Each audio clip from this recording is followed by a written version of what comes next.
సంగీతములు 1వ అధ్యాయం 9వ వచనం చదువుతాను. నా ప్రియులారా, ఫరో యొక్క రథ అశ్వములతో నేను పోల్చెదను. హల్లెలూయా. అయినట్టు ఉన్నారు, ఫరో యొక్క రథ అశ్వములతో నేను పోలుస్తూ ఉన్నా. ఏమని పిలుస్తూ ఉన్నాడో తెలుసా? ఆయన ప్రియులారా, ఓ నా ప్రాణ ప్రియుడా, ఇదిగో నేను ఏ విధంగా నేను పోలుస్తూ ఉన్నానంటే ఫరో యొక్క రథములతో అశ్వములతో నేను పోలుస్తూ ఉన్నా. నిన్ను ఫరోతో పోల్చడం లేదు, జాగ్రత్తగా గమనించా. ఫరో యొక్క రథములకున్న అశ్వములతో నేను పోలుస్తూ ఉన్నా. అశ్వము అనగా ఏమిటయ్యానంటే గుర్రము. హల్లెలూయా. రౌతులు, రథములు అయినట్టు ఉన్నా. ఇదిగో నువ్వు నా ప్రియుడవు, నువ్వు నా ప్రియురాలవు, నువ్వే విధముగా నువ్వు కనబడుతూ ఉన్నావు నా దృష్టికి తెలుసా? ఫరో యొక్క రథములకు ఉన్న అశ్వము వలె నువ్వు నాకు కనిపిస్తూ ఉన్నావు అని ఆయన మాట్లాడుతూ ఉన్నా. జకర్యా గ్రంథము 10వ అధ్యాయము 3వ వచనం. సైన్యములకు అధిపతియగు యెహోవా తన యందలి యూదా వారిని దర్శించి వారిని తనకు రాజకీయులకు అశ్వముల వంటి వారుగా చేయను. హల్లెలూయా. ఆయన దర్శిస్తే నువ్వే విధముగా ఉంటావో తెలుసా? ఇదిగో అశ్వము వలె, రాజకీయ అశ్వం వలె నువ్వు ఆయనకి కనబడుతూ ఉంటావు. ఎప్పుడు కనబడతావయ్యా అంటే ఆయన దర్శించినప్పుడు. హల్లెలూయా. రాజకీయ అశ్వములు అంటూ ఉన్నారు. రాజకీయం అంటే ఈ లోక సంబంధించిన లోకము కాదు, ఈ లోక సంబంధించిన రాజకీయము కాదు. ఆయన మాట్లాడుతూ ఉన్నాడు, నా రాజ్యము వేరు, నా లోకము వేరు, నేను వేరే రాజ్యానికి, పరలోక రాజ్యానికి రాసై ఉన్నాను. ఆ రాజ్యములో నేను ఏ విధముగా తయారు చేస్తాడు తెలుసా? ఆయన రాజకీయ అశ్వముగా. ఎప్పుడు తయారవుతావు నువ్వు నేను కూడా అనంటే ఆయన నిన్ను దర్శించినప్పుడు మాత్రమే. ఎప్పుడు దర్శిస్తాడయ్యా అనంటే యెషయా గ్రంథము 64వ అధ్యాయం 5వ వచనం. నీ మార్గములను బట్టి నిన్ను జ్ఞాపకము చేసుకొనుచు సంతోషంగా నీతిని అనుసరించి వారిని నువ్వు దర్శిస్తావు. ఎప్పుడు దర్శిస్తానంటే సంతోషముగా ఆయన నీతి మార్గములో నువ్వు అనుసరిస్తూ ఉంటే ఆయన నిన్ను దర్శిస్తా. ఆయన నిన్ను దర్శిస్తే ఏమి జరుగుతూ ఉన్నాయా? నువ్వు రాజకీయ అశ్వములుగా మారుతావు. ఆ రాజకీయ అశ్వములను దేవాతి దేవుడు అంటూ ఉన్నాడు, ఓ ప్రియులారా, నువ్వు ఏ విధముగా ఉన్నావు తెలుసా? కనబడడానికి నువ్వు ఫరో యొక్క రథ అశ్వముల వలె నువ్వు కనబడుతూ ఉన్నావు.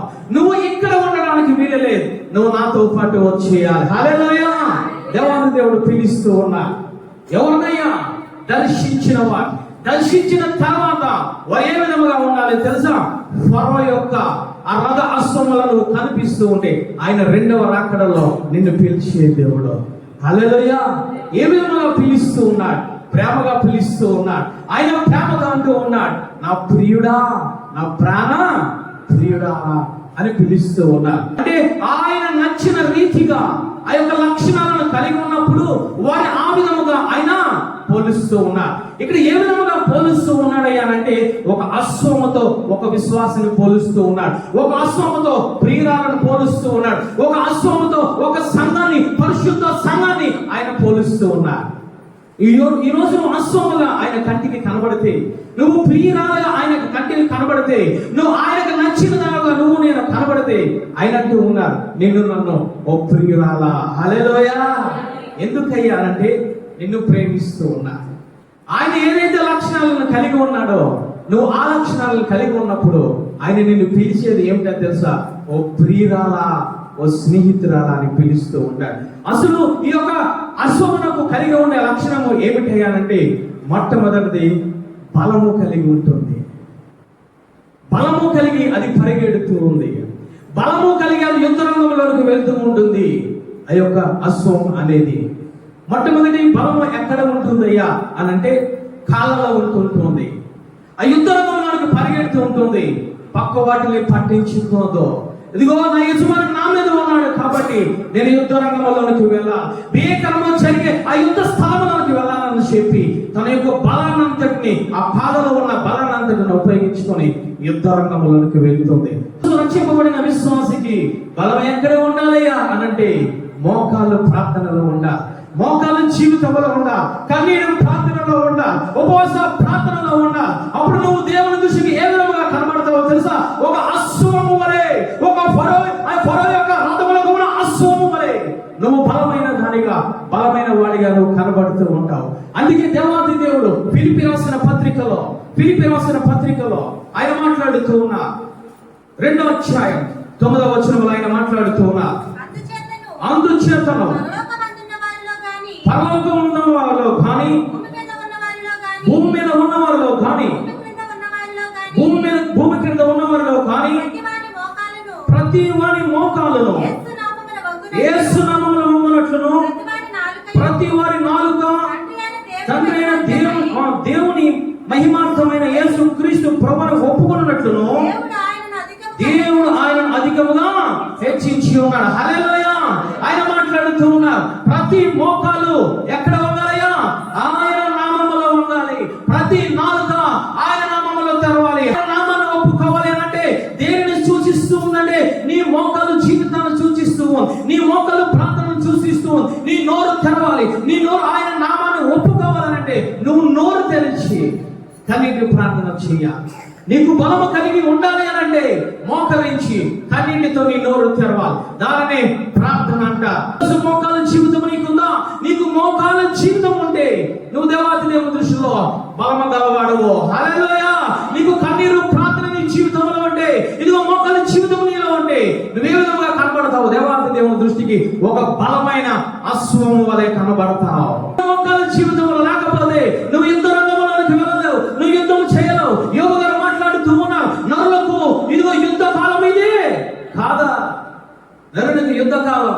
ఎవరయ్యా నరుడు అంటే దేవాది దేవుని చేత సృజించబడిన వాడు. ఎవరయ్యా నరుడు అంటే దేవాది దేవుని రక్షణ వస్త్రమును కలిగి ఉన్నవాడు. ఎక్కడ ఉండాలి? యుద్ధ రంగంలో ఉండాలి. యుద్ధ రంగంలో ఉండాలంటే నువ్వే విధముగా ఉండాలి? ఒక అశ్వము వలె ఉండాలి. ఏ విధమైన అశ్వం అయ్యా? బలము లేని అశ్వము కాదు, బలమైన అశ్వముగా నువ్వు ఉండాలి. బలముగా ఉండాలి అంటే నీలో మోకాళ్ళ జీవితం ఉండాలి. మోకాళ్ళ జీవితం లేకుండా యుద్ధ రంగంలోనికి వెళ్ళలేవు. యుద్ధ రంగంలోనికి వెళ్తే నువ్వు శత్రువు చేతిలో ఓడిపోతావు. ఆయన అంటూ ఉన్నా, ఆకాశం ఉందే కానీ, భూమి మీదే కానీ, భూమి కింద జలములు ఉన్నాయి కానీ ఆయన నామములో ప్రతి మోకాలు వంగాలి. సజీవుడైన భూమిని ఆకాశంలో సృజించిన దేవాది దేవుని నామములో నీ నోటితో ఒప్పుకోకుండా, నువ్వు ఆయన దగ్గర మోకరించకుండా, నాకు జయము కావాలి, నాకు జయము కావాలి, ఇదిగో నేను ఈ శ్రమలలో ఉన్నాను, ఈ కష్టంలో ఉన్నాను, ఇదిగో నాకు బలము కావాలని చెప్పి నువ్వు ఎక్కడికో తిరుగుతూ ఉన్నావు.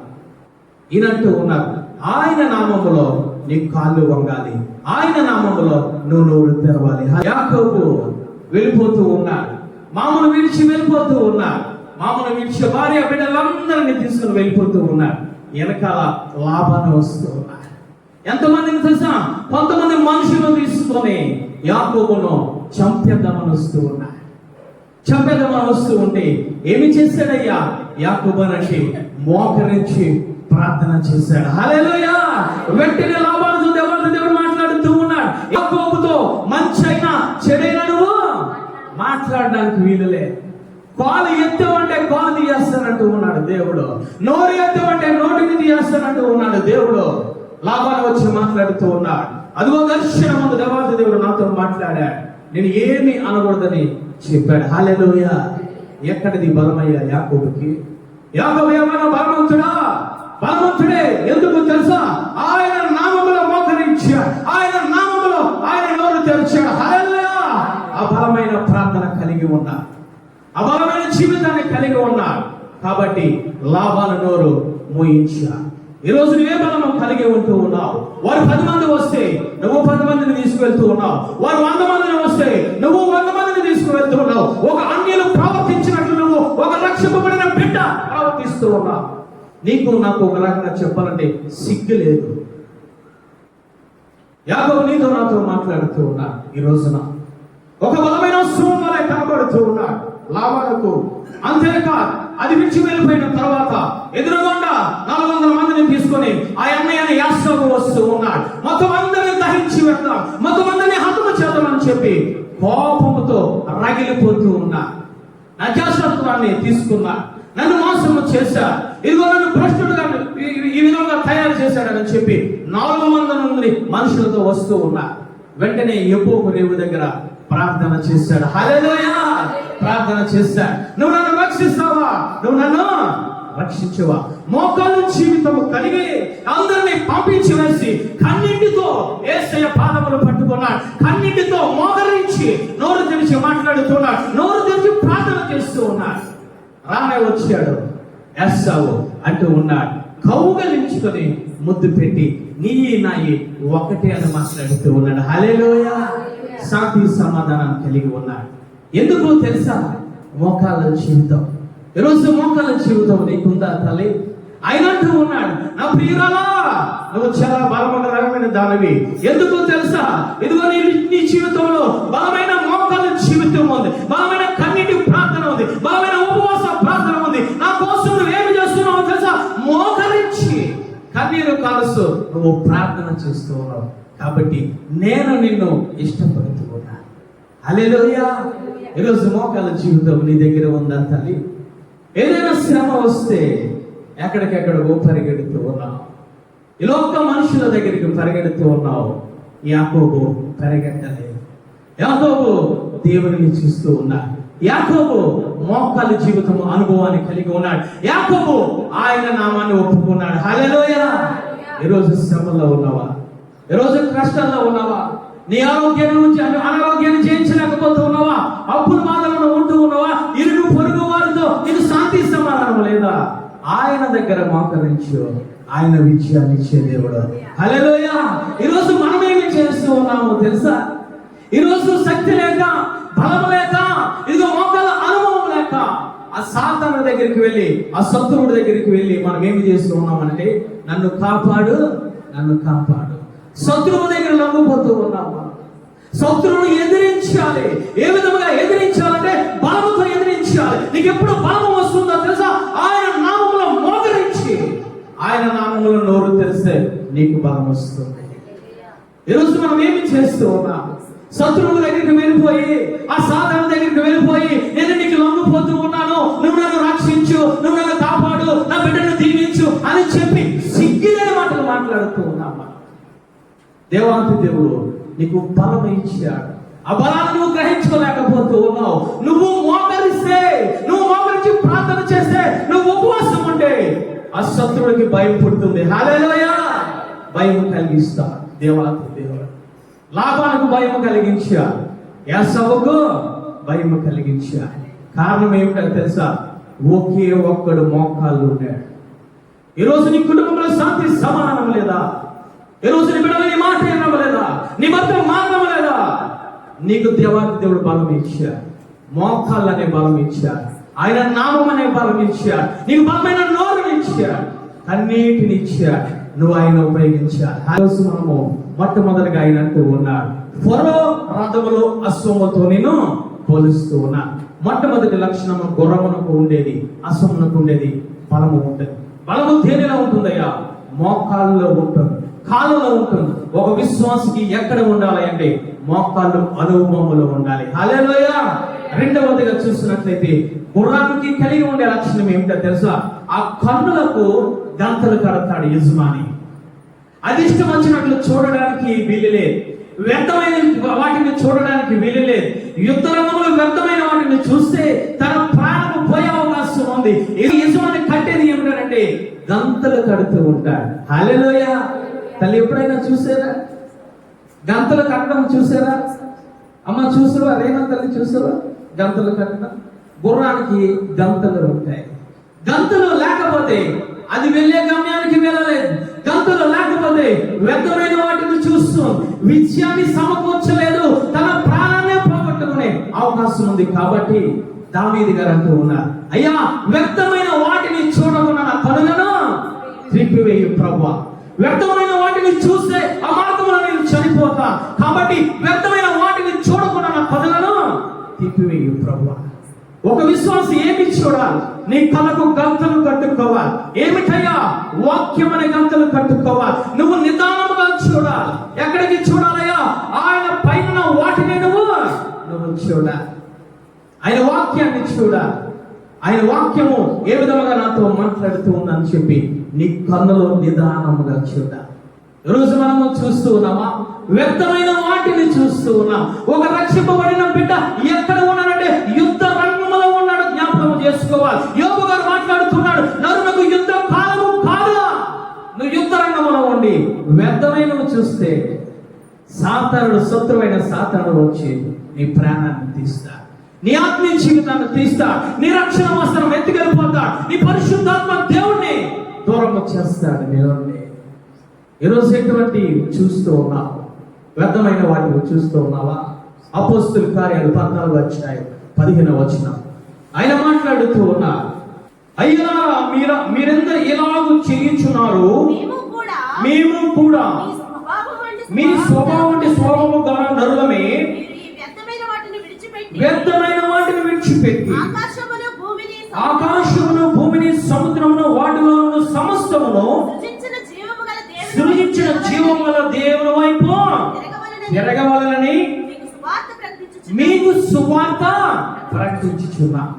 అపోస్తలుడైన పౌలు గారు మాట్లాడుతూ ఉన్నారు ఏమిటనంటే, ఇదిగో మేము సువార్త ఎందుకు ప్రకటిస్తూ ఉన్నామో తెలుసా? రక్షింపబడి కూడా వ్యర్థమైన వాటిని చూస్తూ ఉన్నా. రక్షింపబడి కూడా ఆకాశం అందే కానీ భూమి మీదే ఉన్నా కానీ భూమి కింద ఉన్న వాటిని మీరు చూస్తూ ఉన్నారు. వాటిని ఎవరు సృజించారో తెలుసా? దేవాది దేవుడు సృజించాడు. హల్లెలూయా! వాటిని సృజించిన జీవము గల దేవుని వైపు చూడండి. వాటిని సృజించిన దేవుని వైపు చూడండి. మీ వ్యర్థంగా ఆకాశం చూస్తూ ఉన్నారు, సూర్యుడికి నమస్కారం చేస్తూ ఉన్నారు, చంద్రుడికి నమస్కారం చేస్తూ ఉన్నారు, అమావాస్యలను పాటిస్తూ ఉన్నారు, పౌర్ణములను పాటిస్తూ ఉన్నారు, భూమి మీద ఉన్న విగ్రహాలను పాటిస్తూ ఉన్నారు, వాటి దగ్గరికి వెళ్ళి తాళ్ళు కట్టించుకున్నారు, వాటితో పాటు ఎగురుతూ ఉన్నారు. భూమి కింద ఉన్న ఆ జలాలను మీరు ఆ జలచరములను తీసుకొచ్చి గృహాల్లో పెట్టుకుంటూ ఉన్నారు. మనం ఒక సహోదరుడు ఇంటికి వెళ్ళాలి. ఇంటికి వెళ్తే వాడు తాబేలును తీసుకొచ్చి, తాబేలు తెలుసు, తాబేలు తీసుకొచ్చి ఆ గృహంలో పెట్టుకున్నాడు. ఏంటయ్యా ఇది అని అంటే, వాడికి ఎవరో చెప్పారంట ఆ తాబేలు ఇంట్లో ఉంటే దురాత్మలు రావని. అదే పెద్ద దురాత్మ అది తాబేలు అన్నది. దానిని తీసుకొచ్చి దానిని అనుసరిస్తూ ఉన్నాడు. ఎవరో తెలుసా? రక్షింపబడిన బిడ్డే. ఎవరో తెలుసా? ఆయన రక్తదానంలో కడిగిన బిడ్డే. ఏమి చేస్తూ ఉన్నాడో తెలుసా? భూమి కింద ఉన్న జలచరాలను తీసుకొచ్చి గృహంలో పెట్టుకొని వ్యర్థమైన వాటిని చూస్తూ ఉన్నారు. అపోస్తలుడైన పౌలు గారు మాట్లాడుతున్నారు, ఎందుకయ్యా మేము మీకు సువార్తను చాటిస్తూ ఉన్నాం, ఎందుకయ్యా మీకు సువార్త ప్రకటిస్తూ ఉన్నాము తెలుసా? వ్యర్థమైన వాటిని చూడకుండా ఉండులాగానే ఈ సువార్త మీకు. వ్యర్థమైన వాటిని చూస్తూ ఉన్నాం మనం. ఆకాశంలో ఉన్న వాటిని, భూమి మీద ఉన్న వాటిని, భూమి కింద ఉన్న వాటిని, వ్యర్థమైన ఆచారాలను మనము పాటిస్తూ ఉన్నాం. వ్యర్థమైన సాంప్రదాయాలను, వ్యర్థమైన ఆచారాలను పాటిస్తూ ఉన్నాం. ఆ విధమైన యుద్ధంలో ఉండి నువ్వు ఒక క్రైస్తవుడుగా పాటిస్తే శత్రుడు నిన్నెత్తుగా వెళ్ళిపోతా, శత్రుడు నీ ప్రాణము తీస్తా. అందుకని అపోస్తలుడైన పౌలు గారు మాట్లాడుతూ ఉన్నారు, వ్యర్థమైన వాటిని విడిచిపెట్టి సజీవమైన దేవాది దేవుని వైపు మీరు తిరగండి. హల్లెలూయా! తిరుగుతూ ఉన్నామా తల్లి? వాటిని చూస్తూ ఉన్నామా? అవకాశం వచ్చిందని చెప్పి అటువైపుకు దుక్కుతున్నాం, అవకాశం వచ్చిందని చెప్పి ఇటువైపుకు దుక్కుతున్నాం. ఒక కోతి స్వభావం వలె మనం ఉంటూ ఉన్నాం. రోజు క్రైస్తవులు ఏ విధంగా ఉన్నారంటే వ్యర్థమైన వాటిని చూస్తూ ఉన్నారు. కానీ ఈ యొక్క అశ్వము ఏ విధంగా ఉండాలయ్యా అంటే, దేవాది దేవుడు కోరుకునే అశ్వము ఏ విధంగా ఉండాలంటే వ్యర్థమైన వాటిని చూడకూడదు. సిలువలో ఇద్దరు దొంగలు ఉంటూ ఉన్నారు, మధ్యలో నా యేసయ్య ఉన్నారు. హల్లెలూయా! ఒక దొంగ మాట్లాడుతూ ఉన్నా, నువ్వు నిజమైన దేవుడు అయితే నన్ను రక్షించు, నువ్వు కూడా రక్షించుకో. ఎందుకయ్యా ఆ విధంగా మాట్లాడుతూ ఉన్నా? వ్యర్థమైన వాటిని చూస్తూ ఉన్నాడు, భూమి మీద వాటిని చూస్తూ ఉన్నాడు, ఆ పాపాలను చూస్తూ ఉన్నాడు, ఆ వ్యర్థమైన తలపులను చూస్తూ ఉన్నాడు, ఆ దొంగతనాన్ని చూస్తూ ఉన్నాడు, పాపాన్ని చూస్తూ ఉన్నాడు. ఇంకొక దొంగ ఉన్నాడు అంటూ ఉన్నాడు, అయ్యా నీ రాజ్యం నేను చూస్తూ ఉన్నా, నువ్వు నిజమైన దేవుడు నేను తెలుసుకుంటూ ఉన్నా, నీ నోటిలోంచి ప్రతి మాట నేను చూస్తూ ఉన్నా, నువ్వు క్షమాపణ కలిగి ఉన్నావని, ఇదిగో నువ్వు ప్రేమను కలిగి ఉన్నావని, దయను కలిగి ఉన్నావని, ఎంతటి పాపినైనా, ఎంతటి దొంగనైనా, ఎంతటి వ్యభిచారమైనా క్షమిస్తావని నేను అర్థం చేసుకుంటూ ఉన్నా. నేను అర్థం చేసుకొని నీ లోకము వైపు నేను చూడడం లేదు, ఇదిగో పరలోకములో ఉన్నా నీ రాజ్యం వైపు నేను చూస్తూ ఉన్నా. దొంగ మాట్లాడుతూ ఉన్నాడు, అయ్యా నేను చనిపోతాను, నాకు తెలుసు, కొన్ని గంటల్లో నేను ఈ శిలువ మీద చనిపోతా, కానీ ఇదిగో చనిపోయే ముందు నన్ను ఒక్కసారి క్షమించు, ఇదిగో నీ పరలోక రాజ్యంలో నన్ను జ్ఞాపకం చేసుకో. ఏమి చూశా తెలుసా? పరలోక రాజ్యాన్ని చూశా. ఒక దొంగ లోకాన్ని చూస్తూ ఉన్నాడు. ఎక్కడ ఉన్నాడు వీరిద్దరంటే యేసయ్య మధ్యలో ఉన్నాడు. ఒక పక్క ఈ లోకము, ఒక పక్క పరలోకము. ఈ రోజు యేసయ్య గృహంలో ఉండే ఏమి చూస్తున్నావు? వ్యర్థమైన లోకాన్ని చూస్తున్నావా? వ్యర్థమైన ఇదిగో ఆచారాలు సాంప్రదాయాలు చూస్తున్నావా? లేదా ఇంకొక దొంగ చూస్తున్నట్లు ఇదిగో దేవాంత దేవుని నువ్వు చూస్తూ ఉన్నావు. చనిపోయాడు దొంగ, అందరికన్నా ముందు పరదేశంలో ఉన్నాడు. హల్లెలూయా! ఈరోజు వ్యర్థమైన వాటిని చూస్తే, ఈరోజు వ్యర్థమైన వాటిని అనుసరిస్తే, వ్యర్థమైన వాటిని నువ్వు పాటిస్తే దొంగ వలె చనిపోతూ వచ్చాట. అందుకే దావీదు గారు అంటూ ఉన్నారు, వ్యర్థమైన వాటిని చూడకుండా నా కన్నులను తిప్పివేయు ప్రభువా. ఒకప్పుడు వ్యర్థమైన వాటిని చూసా. ఎక్కడ ఉండాలి? యుద్ధ రంగంలో ఉండాలి. దావీదు ఎక్కడ ఉన్నాడు? ఉండకూడని స్థలంలో ఉన్నాడు. ఉండకూడని స్థలంలో ఉండి వ్యర్థమైన వాటిని చూసి తన ఆత్మీయ జీవితంలో మొట్టమొదటిసారిగా ఓడిపోయాడు. అప్పుడు మాట్లాడుతూ ఉన్నా, అయ్యా వ్యర్థమైన వాటిని చూడకుండా నా కనులను త్రిప్పివేసేయి. నువ్వు త్రిప్పకపోతే నేను త్రిప్పుకోలే. వ్యర్థమైన వాటిని నా జీవితంలో ఉంటే నేను చనిపోతా, నేను బ్రతకలేదని మాట్లాడుతూ ఉన్నా. ఈరోజు ఎటువంటివి చూస్తూ ఉన్నావు తల్లి? వ్యర్థమైన వాటిని కోసం నువ్వు ఆరాట పడుతూ ఉన్నావా? లేదా దొంగవలే వ్యర్థమైన వాటిని మొట్టమొదటి దొంగవలే వ్యర్థమైన నాకు వ్యర్థమైన కావాలని చెప్పి ఈ శరీర సనేత్ర సజీవనం కోసం పరిగెడుతూ ఉన్నావు? దేవాది దేవుడు అంటూ ఉన్నాడు, మనసు మార్చుకోమని చెప్తూ ఉన్నాడు. హల్లెలూయా! హల్లెలూయా! హల్లెలూయా! ఎందుకయ్యా ఈ సువార్త అపోస్తలుడైన పౌలు గారు మాట్లాడుతూ ఉన్నారు? ఆకాశం ఉందే కానీ, భూమి మీద కానీ, భూమి క్రింద ఉన్న వాటిని పూజించకండి, వాటి వైపు తిరగకండి, వ్యర్థమైన వాటి మీద తిరగకండి, సజీవుడైన యేసయ్య వైపు తిరగండి. హల్లెలూయా! ఈరోజు నువ్వు తిరిగితే ఆయనకు ఏ విధంగా కనబడతావు తెలుసా? ఫరో యొక్క రథ అశ్వము వలె, బలమైన గుర్రము వలె ఆయనకి కనబడతావు. హల్లెలూయా! ఆయన అంటూ ఉన్నా, నువ్వు నాకు నచ్చావు, నిన్ను ప్రేమిస్తూ ఉన్నా, నా ప్రియురాలా అని ఆయన మాట్లాడుతూ ఉన్నా. హల్లెలూయా! మొట్టమొదటి లక్షణము బలము కలది. రెండవ లక్షణము వ్యర్థమైన వాటిది గుర్రము చూడదు. మూడవ లక్షణం ఏమిటయ్యా అంటే, నోటికి ఏమి ఉంటుంది గుర్రానికంటే? కళ్ళెము ఉంటుంది. హల్లెలూయా!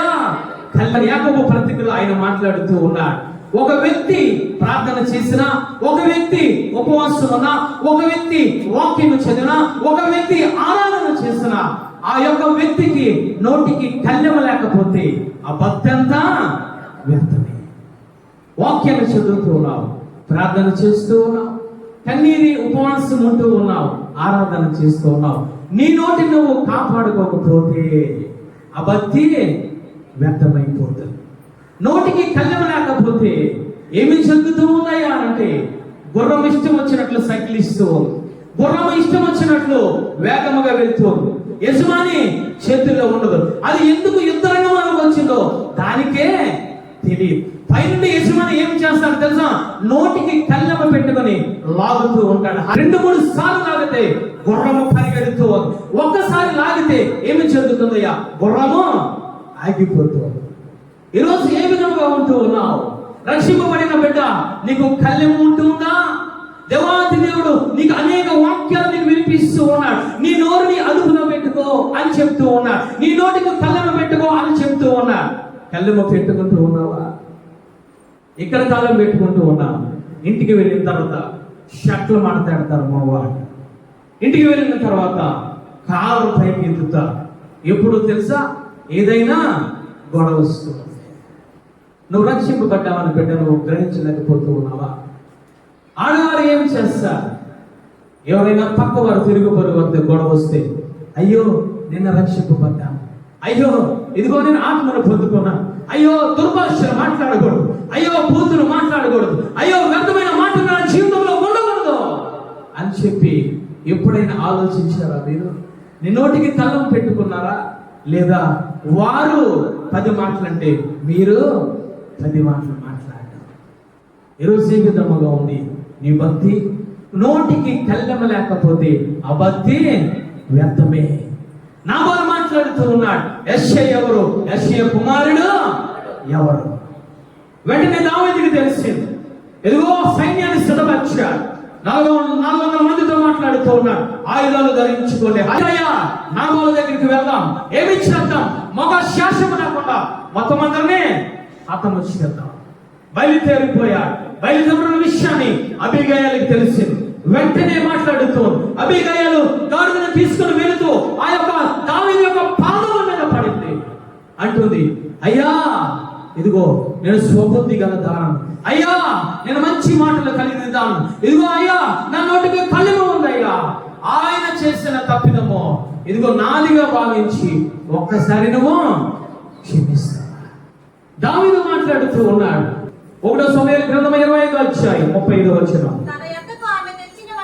వాటిని తీసుకొని నీ మాటలు నేను ఆలకించి నీ మనవుని అంగీకరించి సమాధానముతో ఇంటికి పొమ్మని ఆజ్ఞాపించెను. హల్లెలూయా. ఎందుకు తెలుసా? దేవా ఆ యొక్క దావీదు ఈమె చెప్పిన మాటలను వింటూ ఉన్నాడు. చాలా నమ్రతతో నెమ్మదిగా, అయ్యా అతనికి ఏమీ తెలీదు, అతని మోటివా ఇదిగో అందరిని చంపొద్దయ్యా, ఒక్కసారి బ్రతికించు, ఆ పాపము నాదని ఎంచు. దావీదు గారు అంటూ ఉన్నారు, నీ మాట నేను ఆలకించా, అంగీకరించా, నీ నోటికి కళ్ళెముంది, నువ్వు సుబుద్ధి గలదానని నాకు తెలుసు కాబట్టి తిరిగి వెళ్ళిపో. హల్లెలూయా. తిరిగి వెళ్ళిపోయింది. తన కుటుంబాన్ని కాపాడుకుంది, తన ఆత్మీయ జీవితాన్ని కాపాడుకుంది. అంతేకాదు తన యొక్క జీవితాన్ని, ఆత్మీయ జీవితాన్ని ఎంతగానో అభివృద్ధి పొందడానికి కారణమైంది. హల్లెలూయా. ఏ దావీదు అయితే చంపేస్తానన్నాడు, అదే దావీదు అబీగయీలును వివాహం చేసుకున్నాడు. హల్లెలూయా. కారణం ఏమిటో తెలుసా? నోటికి కళ్ళెం ఉంది. నోటికి కళ్ళెం ఉంటే నీ ఆత్మీయ జీవితాన్ని నువ్వు కాపాడుకుంటావు. నోటికి కళ్ళెం ఉంటే నీ రక్షణ జీవితాన్ని నువ్వు కాపాడుకుంటావు. నోటికి కళ్ళెం ఉంటే నీ కుటుంబాన్ని నువ్వు కాపాడుకుంటావు. మూడవదిగా గుర్రానికి ఉండేది ఏమిటయ్యాలంటే నోటికు కళ్ళెం ఉంటుంది. సామెతల గ్రంథము 21వ అధ్యాయం 23వ వచనం. సామెతల గ్రంథము 21వ అధ్యాయం 23వ వచనం. నోటిని నాలుకను భద్రము చేసుకున్నవాడు శ్రమల నుండి తన ప్రాణమును కాపాడుకున్నవాడు. హల్లెలూయా. ఎవరు తప్పింపబడ్డారయ్యా అంటే అబీగయీలు తప్పింపబడింది తల్లి. హల్లెలూయా. ఈరోజు నువ్వు తప్పింపబడాలంటే, నీ భక్తి నువ్వు కాపాడుకోవాలంటే, నువ్వు పొందుకున్న ఆత్మను నువ్వు కాపాడుకోవాలంటే, పరలోక రాజ్యానికి ఎత్తబడాలంటే నీ భక్తి విషయంలో జాగ్రత్తగా ఉండాలి. నీ భక్తి విషయంలో జాగ్రత్తగా ఉండాలంటే నీ నోటికి కళ్ళెము ఉండాలి. నీ నోటికి కళ్ళెము ఉండాలి. ఈరోజు అంతగా కనబడుతుంటే కళ్ళాలు పోతూ ఉన్నాయి. ఈరోజు ఇరుగు పొరుగు వారు ఎవరైనా రకరకమైన నీకు పగవారు కనిపిస్తూ ఉంటే రకరకమైన మాటలు నోటితో పలకడం లేదు, కానీ హృదయంలో తిట్టుకుంటూ ఉన్నా. నోటికి కళ్ళెము ఉండాలి, హృదయానికి కళ్ళెము ఉండాలి. కళ్ళెము లేకపోతే ఆ యొక్క యుద్ధ రంగంలో నువ్వు నెగ్గలేవు. హల్లెలూయా. విజయాన్ని సాధించలేవు.